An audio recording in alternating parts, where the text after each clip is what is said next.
ఉప్పల బాలు అని చెప్పి అబ్బాయికి ఫాలోవర్స్ ఉన్నారు సార్.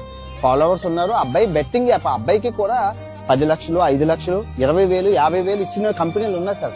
కానీ ఏ రోజు అబ్బాయి చేయలేదు సార్. నేను ఫోన్ చేసి అడిగింది, ఎందుకు చేయలేదు భయ్యా, మా డబ్బులు మీరు చాలా పేదోళ్ళు కదా. వాళ్ళ ఉప్పల బాలు వాళ్ళ అన్న ఆటో డ్రైవర్ అండి. వాళ్ళకి 2 పిల్లలు 3 పిల్లలు ఉన్నారు. వాళ్ళందరికీ ఫుడ్ పెట్టాలి కదా. నువ్వు ఇలా అంటే 10 లక్షలు ఇస్తారు కదా, 10 లక్షలతో మీరు హ్యాపీగా ఉంటారు కదా అని అడిగితే అబ్బాయి ఏం చెప్పారంటే సార్, అన్న అలాగా పాపం సొమ్ము అన్నది, అది పాపం సొమ్ము, ప్రజల్ని మోసం చేసి సంపాదించిన సొమ్ము మనకు ఉండదన్నా, పోతుందన్నా అని చెప్పాడండి. నిజంగా ఇంకా నీతి నిజాయితీ బతికే ఉంది కదా సార్ అబ్బాయి. హాయ్ ఫ్రెండ్స్, రాత్రి అన్వేషణ వీడియో చూశాను.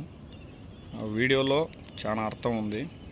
అది ఇప్పుడు ఒకరు తిట్టిండ్రంటే అంత బాధ వేసింది. ఇప్పుడు వాళ్ళు తిట్టిన దానికి బాధ వేసినప్పుడు ఇప్పుడు కొంతమంది జీవితాలే పోతున్నాయి. దాన్ని పోయి ఎవరిని అడుగుతారు?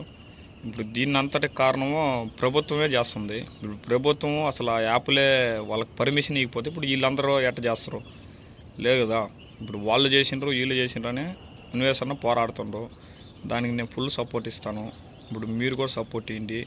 ఇప్పుడు బెట్టింగ్ యాప్ల వల్ల ఎంతమంది జీవితాలు నాశనం అయినాయో మీ పిక్చర్లో చూడండి, పంపిస్తాను. వాళ్ళందరి జీవితాలకి ఏదన్నా న్యాయం చేసేటట్టు ఇప్పుడు వీళ్ళే వైరం చేసేటట్టు చేయండి. అవన్నీ మనము సపోర్ట్ చేయాలి అన్వేషణకి.